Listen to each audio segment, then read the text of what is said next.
and welcome to the channel. My name is Holly and I am your host for this week's True Crime Tuesday. I'm your host every bloody week. If you are new here, then please click that subscribe button. Don't forget to give us a thumbs up as well. You know, doesn't cost a penny. Just be kind, okay? Look, listen, I'm going to be totally 100% honest with you this week. The story that I am about to tell you guys is very recent compared to most true crime stories that you hear from the UK. It happened 33 years ago to this day. Now I can tell you that for sure because it makes me feel old, because it is also my birthday. Hey, TIEGers, I hope you're keeping safe and well. Guys, I just thought I'd interrupt Holly because, like she's just said, it's her birthday, right?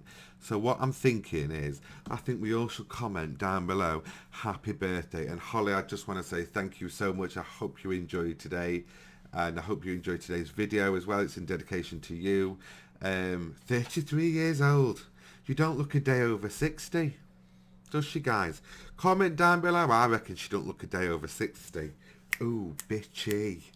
Oh, Holly, I'll give you the birthday bumps like, but I've got no bloody energy today, darling. So I just want to say, have a great birthday from all of us here at TIEG.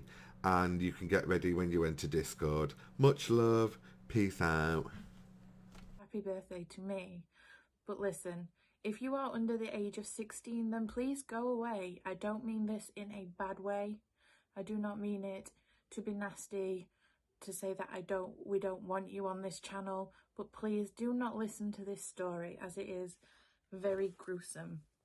To those people that are over the age of 16, just remember that the victims' families are still alive. It is very, very raw still in the history of the UK and Scotland. You know, if you're going to comment something and you feel the need for some reason to write something derogatory or nasty, please think twice. If you still feel the need after thinking twice, all we want is respectful comments. Send your love down below in the comments. That is all, okay? So that being said, let's get into the story.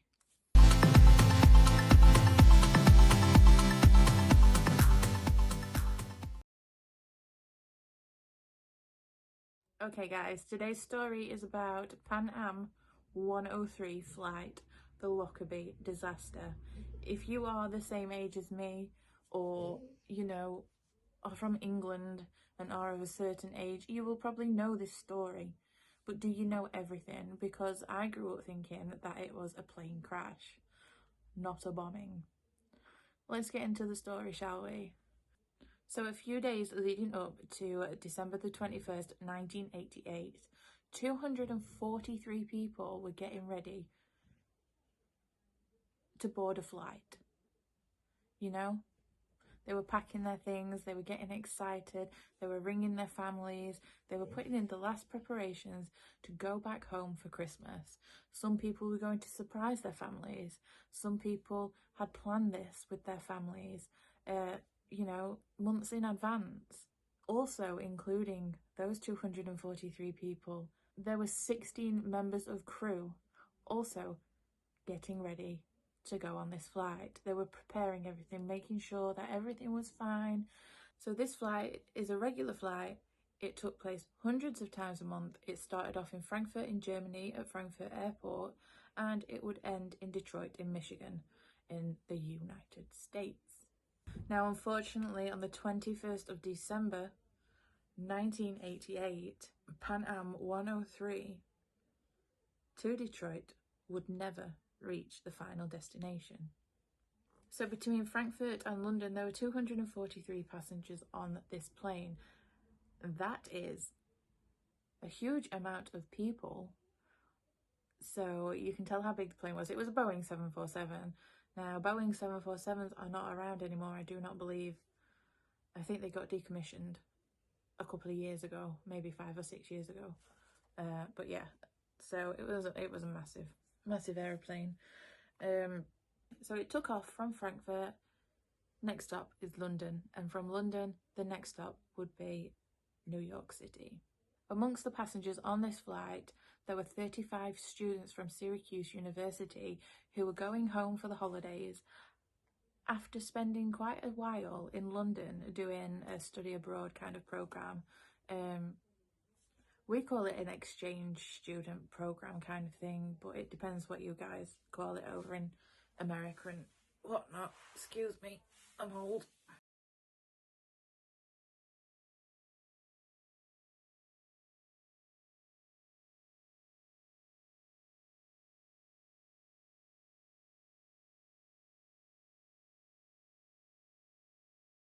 Also on this flight, there were quite a few important people. I'm not saying that everybody's not important, because you're all important, you're all beautiful.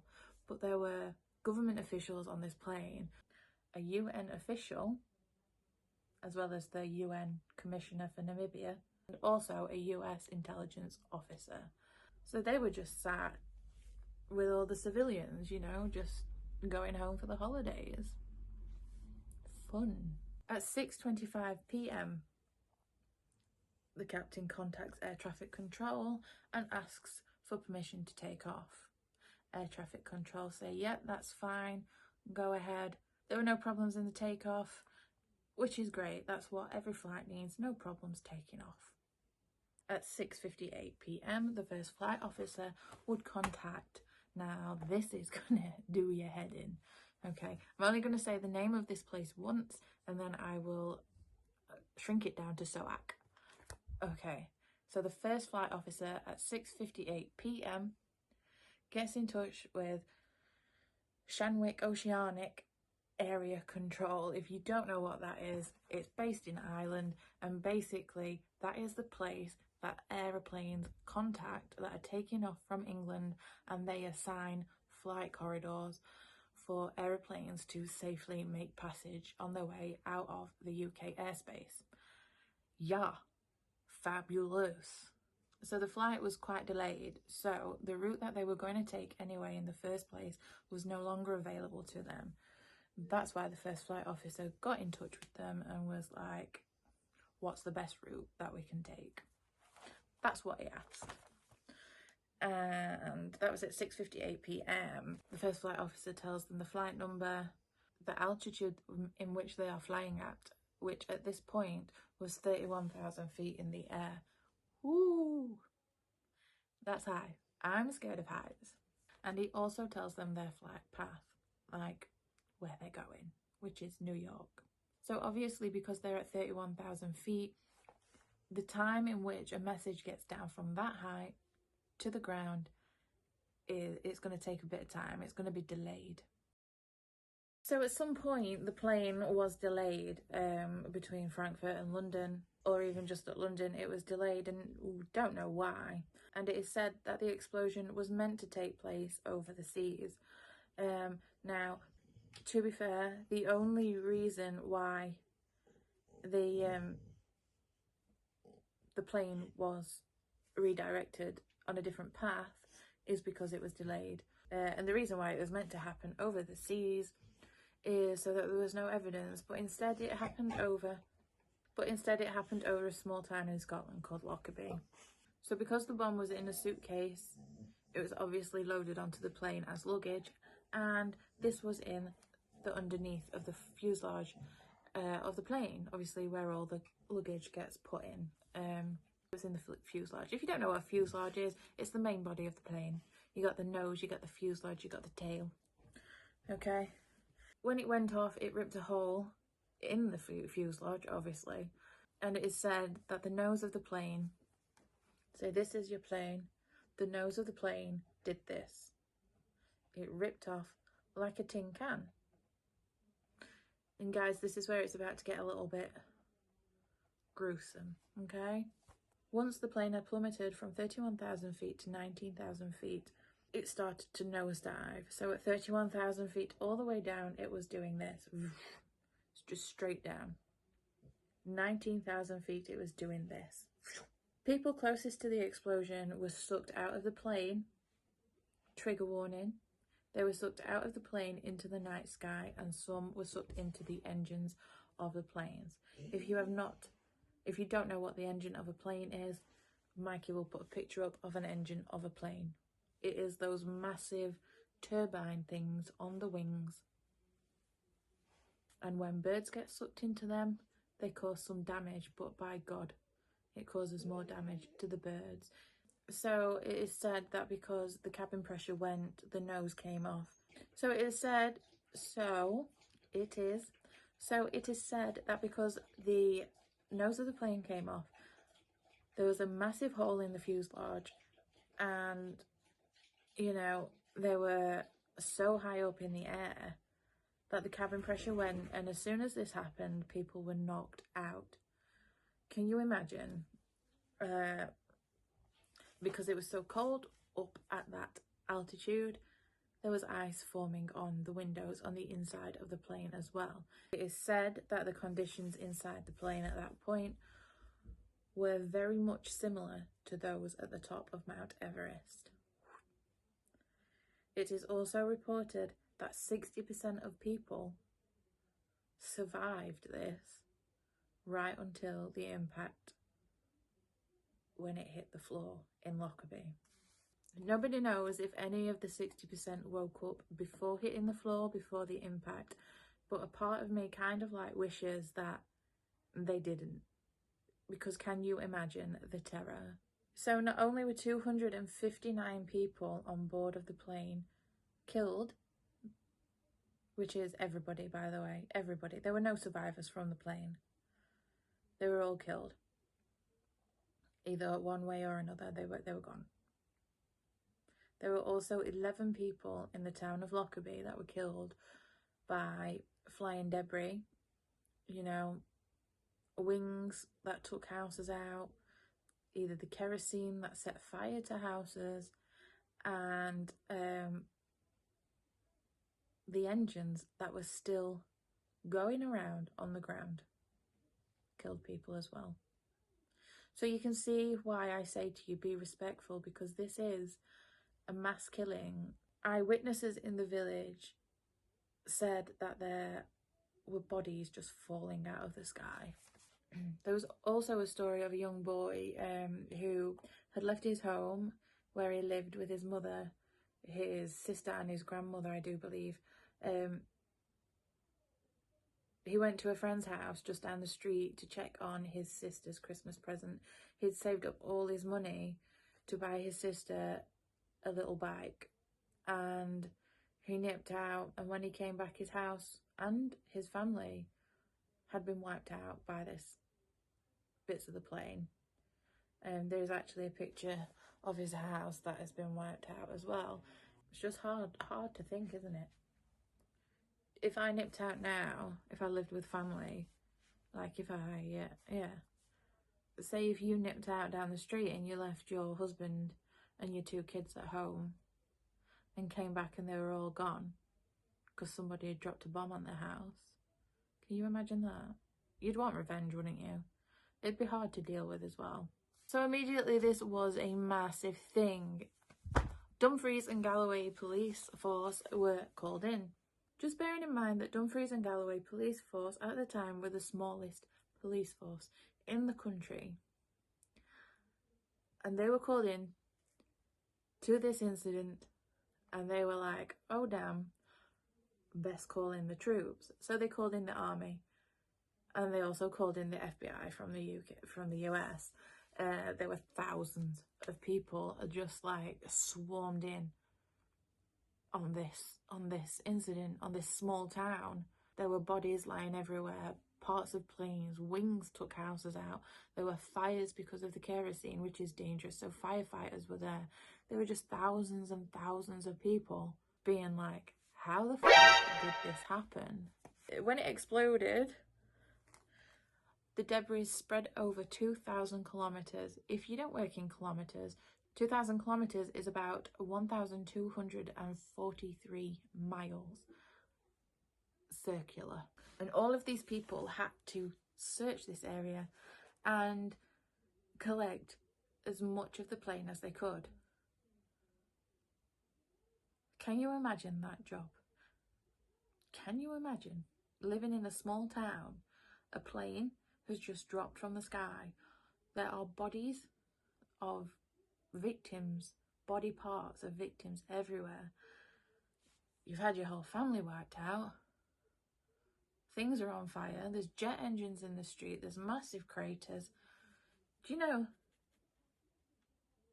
I am not surprised that people have got PTSD from this. So all of these people that were involved and responsible for collecting evidence, they actually collected over 4 million pieces of the plane and over 10,000 pieces of debris. Debris being like suitcases, luggages, you know, those kinds of things, chairs. It was pretty much a scavenger hunt for the bodies to see if there were any survivors. You know, it was just an astronomical effort by everybody to get everything in. And the fuselage of the plane, which there's a picture here, was rebuilt. And it took 3 years. It took 3 years for them to realise that this was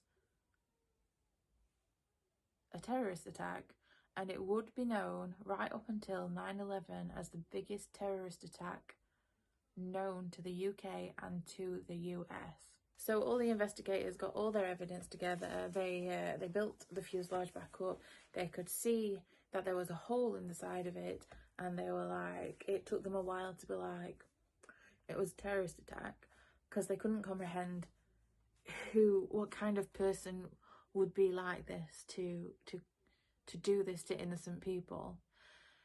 So they got all their evidence together. They had over 15,000 witness statements. They figured out that it was a bomb that was inside of a tape player, that was inside of a suitcase.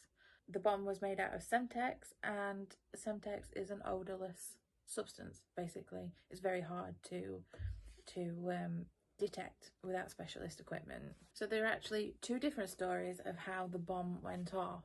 One of the stories is that it was detonated by an altimeter, so that when they reached a certain height, it would go off. It doesn't really make sense to me, but there you go, that's one theory. The second theory is it was set off by a timer, basically, which makes more sense because the timer went off. Boom. Which makes more sense, really, because the plane was late. It was delayed, wasn't it? And because of this delay, it didn't quite reach its destination of where the bomb wanted to go off. They had no other way of stopping it, basically. So yeah, that one makes more sense to me. But what do you guys think? Comment down below. Was it altimeter or timer? So the 2 men that were accused of this were from Libya, basically. One of them was called I mean, I'd say I'm sorry for just pronouncing these wrong, but they were horrible men, so sorry, not sorry. The first man was Abdel Basset Al-Magrahi. He was the head of security for Libyan Arab Airlines. The second man was called Laman Khalifa Fima, and he was a former station manager at the Libyan Arab Airlines at Lockabie Airport in Malta. Both men were said to be acting upon the orders of good old Colonel Gaddafi. Now, even though Colonel Gaddafi never admitted to these accusations, him and the government he was the head of basically took responsibility for this terrorist attack and ended up paying over £2 billion to the victims' families of the Lockabie disaster.